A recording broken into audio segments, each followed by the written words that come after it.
My name is Julie, and this is the story of how my life was turned upside down, not once, but twice. I guess I should start from the beginning.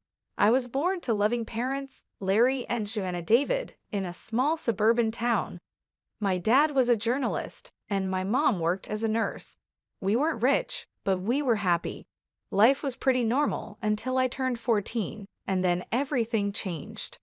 It was a rainy Friday evening when my parents were driving home from a dinner party. I was at home with my grandma, watching some silly cartoon when the phone rang. I'll never forget the chill that went through me when I heard my grandma crying softly in the kitchen. The next few days were a blur. They told us Mom had died instantly in the crash. Dad survived, but just barely. When I finally saw him in the hospital, he was just a shadow of the man I once knew. His legs were crushed, and the doctor said he'd never walk again. "Julie," he whispered, reaching for my hand. "I'm so sorry, sweetie. I'm so sorry." I didn't understand why he was apologizing.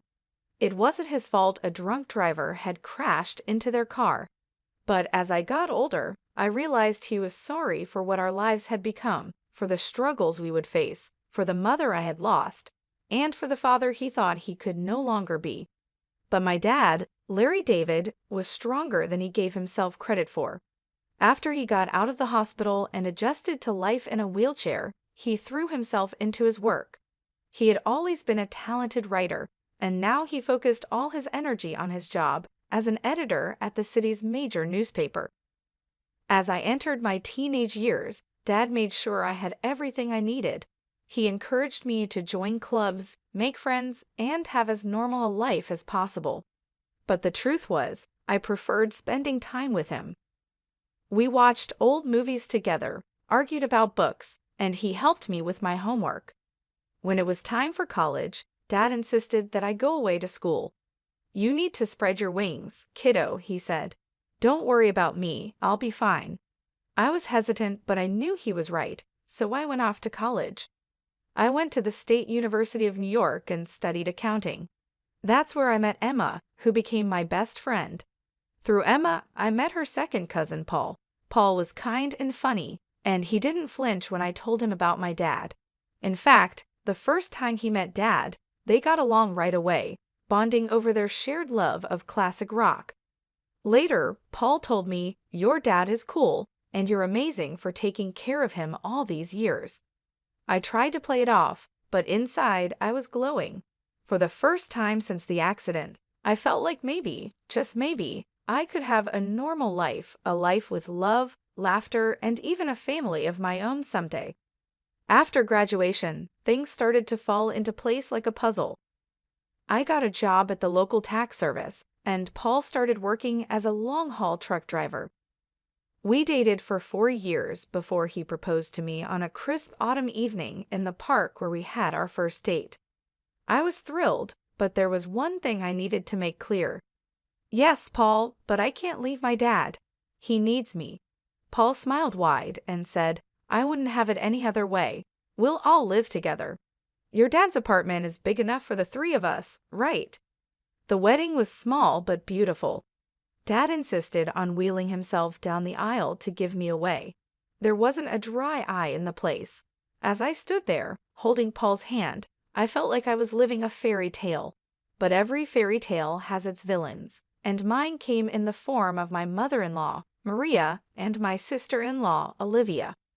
From the moment I met them, I could tell they didn't approve of me. "So your father is handicapped?" Maria asked during our first meeting, wrinkling her nose like she smelled something bad. "He's disabled," I corrected, trying to stay calm. "But he works as an editor." "How nice," she interrupted, clearly not interested. Then she turned to Paul and asked, "Are you sure about this? There are so many nice girls from good families." I felt my face flush with anger and embarrassment, but Paul immediately defended me. "Mom, Julie is from a good family. Her dad's disability doesn't change that. I love her, and that's all that matters." That shut Maria up, but I could still see the disapproval in her eyes. Olivia, following her mother's lead, was just as cold towards me after the wedding. True to his word, Paul moved in with Dad and me. and our life settled into a comfortable routine. I'd go to work at the tax office, while Paul was on the road for days at a time. When he was home, we'd all have dinner together. But whenever Maria and Olivia visited, the atmosphere in our home changed. They acted like they owned the place, barely acknowledging Dad's presence. Once, I overheard Maria whispering to Olivia, "It's a shame. Paul could have done so much better. Now he's stuck with this girl and her crippled father. What if they have children? Can you imagine the genes?" I was furious, but I kept quiet for Paul's sake. I tried to keep the peace, but it was getting harder and harder.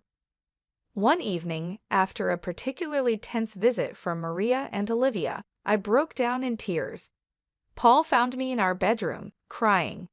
Hey, he said, pulling me into his arms. "What's wrong?"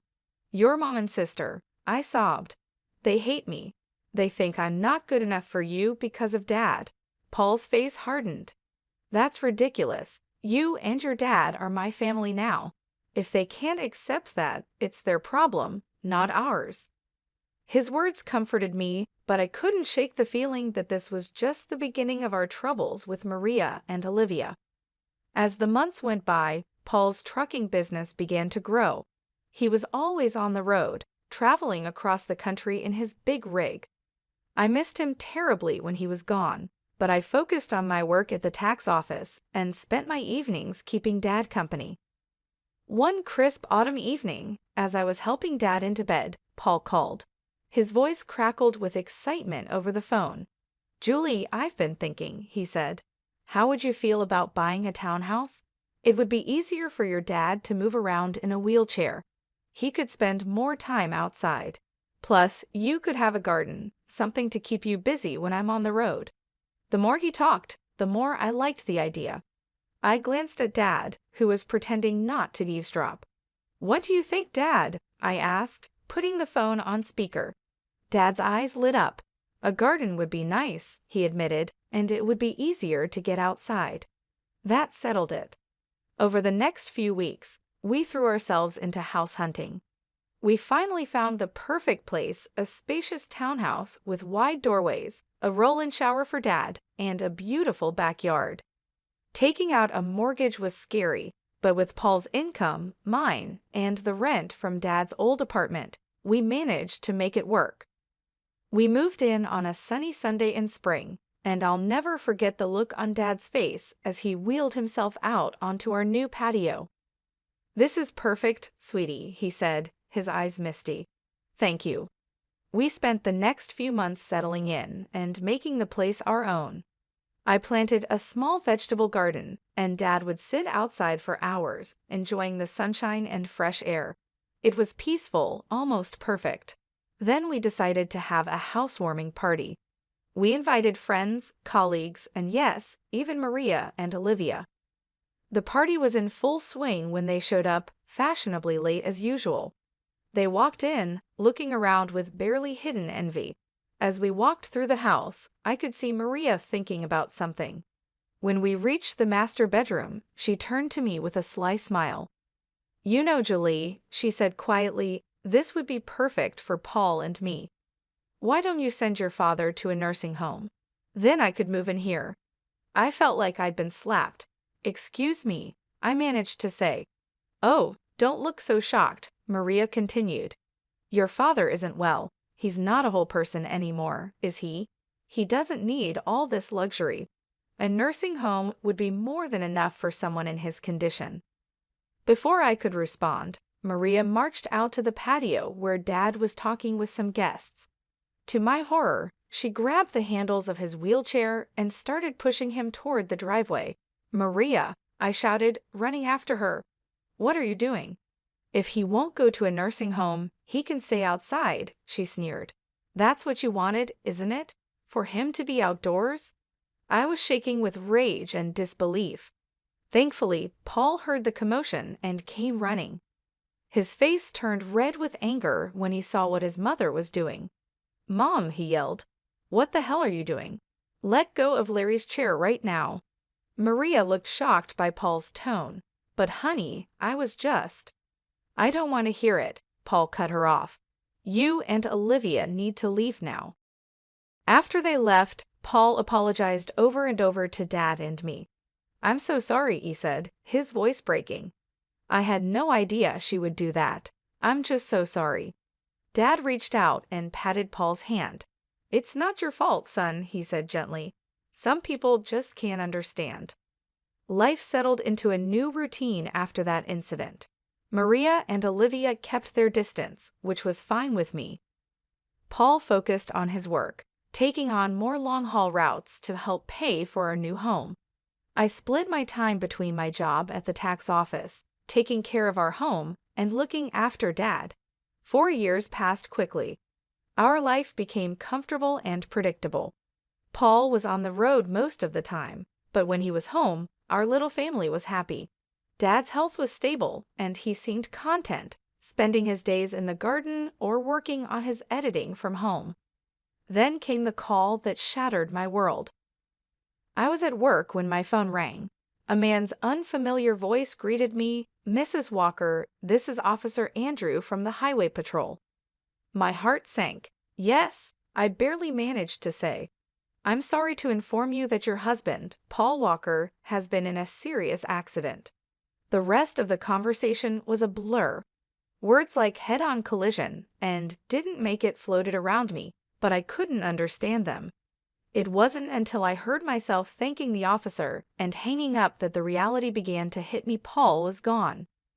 The next week was a fog of grief and disbelief.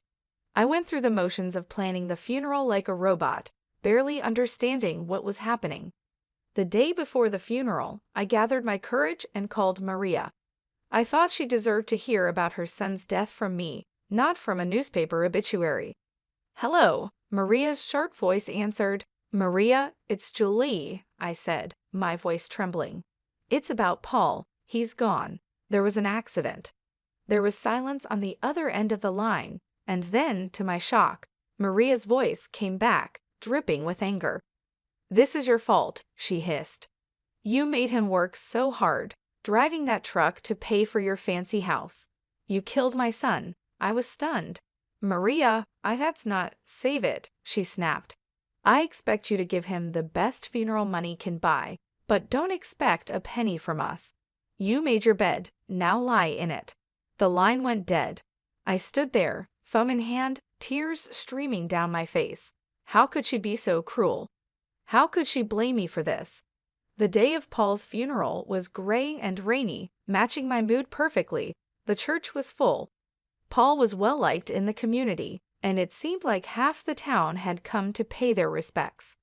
After the service, as people passed by to offer their condolences, I noticed that Paul's mother and sister were nowhere to be seen.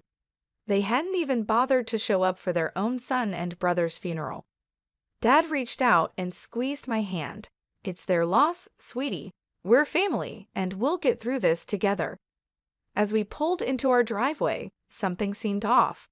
The lights were on in the house, which was strange because I was sure I had turned everything off before we left. "Did you leave any lights on, Dad?" I asked, frowning. He shook his head. "No, I don't think so." As we got closer, I noticed movement inside the house. My heart started pounding. Were we being robbed on the day of Paul's funeral? I quickly helped Dad out of the car and into his wheelchair, my mind racing. Should I call the police? But as we approached the front door, I heard familiar voices inside. A chill ran down my spine as I recognized them. I pushed open the door to find Maria and Olivia in our living room, surrounded by boxes and pieces of furniture. "What the hell is going on here?" I demanded, my grief momentarily forgotten in the face of this outrageous intrusion. Maria turned to me, her face a mask of fake sympathy. "Oh, Julie dear, we're just helping you pack up. After all, you can't possibly afford to keep this place now that Paul is gone." I was speechless. Olivia added, her voice sickeningly sweet, "Don't worry, you can go back to your father's apartment. It's cozy." I could feel the anger building inside me. "Get out," I said, my voice low and dangerous. "Get out of my house right now." Maria had the nerve to look offended. "This house belongs to us now." All of Paul's property does we're his family after all. Like hell you are, I exploded. Where were you today? At his funeral?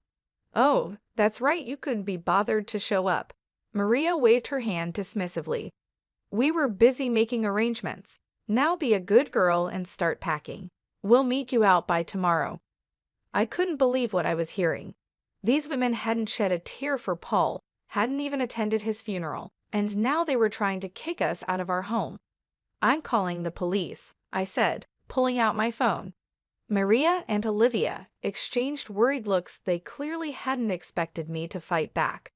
Now, Julie, Maria began, but I cut her off. No, you have exactly 10 minutes to get out of my house before I call the cops. This is my home. Paul and I bought it together. You have no right to be here. Maybe it was the steel in my voice or the fire in my eyes, but Maria and Olivia finally realized they had gone too far. They gathered their things and left, but not before Maria turned to me with a sneer. This isn't over, Julie. You'll be hearing from our lawyers. The days after Paul's funeral were a blur of grief, anxiety, and paperwork. I threw myself into sorting out Paul's affairs, partly to keep busy and partly out of fear that Maria and Olivia would try to take what wasn't theirs. A week after the funeral, I received a call from a local law firm. My heart pounded as I answered the call, afraid it was Maria, following through on her threat of legal action. Mrs. Walker, a crisp, professional voice asked. This is Scott Thompson from Thompson and Partners. I'm calling about your late husband's will. I felt a small flicker of hope. His will? I didn't know he had one. Yes, ma'am. Mr. Walker came to see us about 5 months ago. He asked that we contact you in the event of his passing. I scheduled an appointment for the next day, my mind spinning. Why hadn't Paul told me about this? What did it mean? The next morning, I wheeled Dad into Mr. Thompson's office. The lawyer greeted us warmly, his kind eyes crinkling at the corners. Mrs. Walker, Mr. David, thank you for coming in, he said, gesturing for us to sit near his desk. I'm sorry for your loss. Mr. Thompson opened a file on his desk. Now, as I mentioned on the phone, your husband came to see us to draft his will. He was very clear about his wishes. I held my breath as Mr. Thompson began to read. I, Paul Walker, being of sound mind, do hereby leave all my worldly possessions to my beloved wife, Julie Walker. I gasped, and Dad's grip on my hand tightened. Mr. Thompson continued, this includes our home, my truck, and all our savings. It is my wish that Julie use these resources to care for herself and her father, Larry David, whom I have come to love as my own. Tears streamed down my face. Even from beyond the grave, Paul was taking care of us. There's more, Mr. Thompson said gently. Mr. Walker left a letter for you. He handed me an envelope. With shaking hands, I opened it and began to read. My dearest Julie, if you're reading this, it means I'm gone. I'm so sorry for leaving you and Larry. Please know that you two are the best thing that ever happened to me. I made this will because I know how my mother and sister can be. I didn't want to worry you, but I needed to make sure you and Larry were protected if anything happened to me. You're my real family, Julie, you and Larry, not them. Take care of each other, live your lives to the fullest, and know that I'll always be watching over you. All my love, Paul. I clutched the letter to my chest, sobbing. Dad was crying too, his weathered hand patting my arm. Mr. Thompson gave us a moment before speaking again. Mrs. Walker, there's one more thing. Your husband's truck was insured. Given the circumstances of the accident, the insurance company will be paying out the full value of the policy. I looked up, sniffling, and asked, what does that mean? Mr. Thompson gave me a small smile and said, it means you'll be receiving a large sum of money, enough to pay off your mortgage and more. As we left the lawyer's office, I felt like a weight had been lifted from my shoulders. We were going to be okay. Paul had made sure of it. As we pulled into our driveway, I noticed a familiar car parked on the street. My heart sank as I recognized Maria's sleek sedan. "Oh no," I muttered, "what now?" Sure enough, Maria and Olivia were waiting on our front porch. But this time, I wasn't afraid. I had Paul's letter in my pocket and the strength of his love in my heart. "Julie," Maria began as we approached, her voice sickly sweet, "we need to talk about Paul's estate."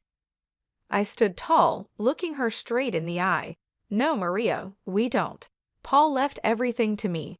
It's all legal and official. And do you want to know why? Because we were his real family, not you.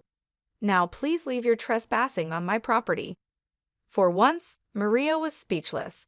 Olivia tugged at her arm, whispering urgently. With one last venomous glare, they got in their car and drove away.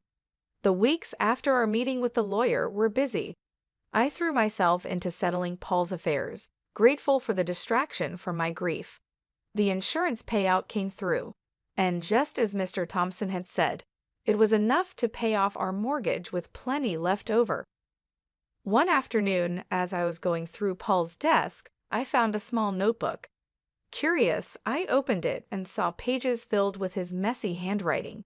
It was a journal of sorts, full of his thoughts and plans for our future.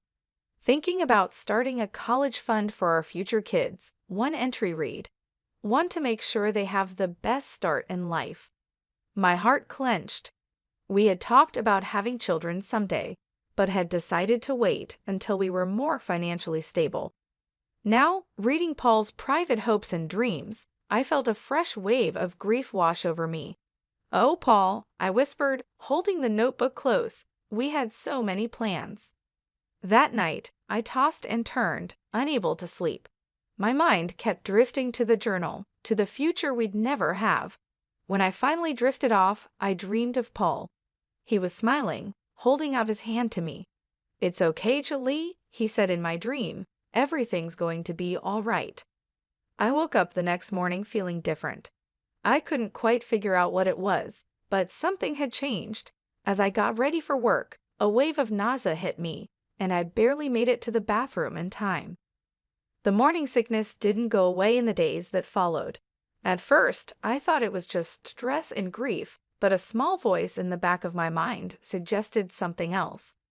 After a week of this, I found myself in the pharmacy, staring at pregnancy tests.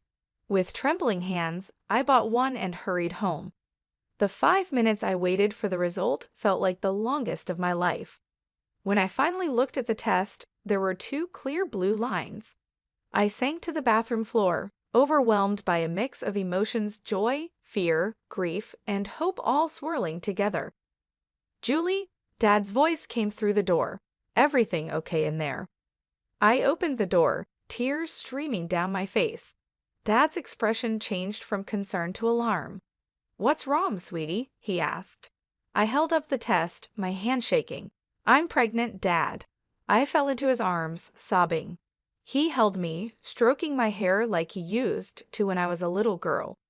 "It's okay," he murmured. "It's going to be okay. You're not alone, Julie. And this baby is a gift, a piece of Paul that will live on." His words hit me deeply. This baby was a part of Paul, a continuation of our love. Suddenly, the fear began to fade, replaced by a strong determination. "You're right," I said, wiping my eyes. "This baby is a gift, and we're going to be okay." Dad smiled, his eyes crinkling at the corners. "That's my girl. Now let's get you something to eat. You're eating for 2 now, after all." As we headed to the kitchen, I felt a sense of hope growing inside me. The road ahead would be challenging, but with my father by my side and Paul's child growing inside me, I knew we could face anything. As my belly grew with our child, I found strength I never knew I had. Dad was my rock, always there with a kind word or a helping hand. We settled into a new routine, just the 2 of us, eagerly awaiting the arrival of the newest member of our little family. One sunny afternoon, as I was tending to the garden Dad and I had planted together, I heard a car pull up. My heart sank as I recognized Maria's sedan. What could they possibly want now? I walked to the front of the house, one hand instinctively resting on my swollen belly. Maria and Olivia stood on our porch, looking both comfortable and slightly desperate. "Julie," Maria began, her voice missing its usual sharpness, "we need to talk to you." I raised an eyebrow, but said nothing, waiting for her to continue. Olivia spoke up, her eyes darting around nervously. "We've hit some hard times. We were wondering if we could stay in your father's old apartment, just until we get back on our feet." I couldn't believe what I was hearing. After everything they had put us through, they had the nerve to ask for more. "I'm sorry," I said, my voice firm but calm. "That's not possible. I don't want to communicate with you anymore." Maria's eyes narrowed as they noticed my pregnant belly. Her face twisted with shock and disgust. "You're pregnant?" she spat. "Already? You little prostitute. I can't believe you've already found a new man. Paul's body isn't even cold in the ground." I felt a surge of anger, but I pushed it down. I didn't bother explaining that it was Paul's child. I didn't want my baby to have such a grandmother and aunt. Instead, I smiled a small, secretive smile that seemed to unsettle Maria even more. "My personal life is none of your concern," I said calmly. "Now I think it's time for you to leave." Maria looked like she wanted to say more, but something in my expression must have stopped her. She turned on her heel, grabbing Olivia's arm. I watched as they drove away, feeling a sense of peace wash over me. I had stood my ground, protected my family, and kept my dignity. Paul would have been proud.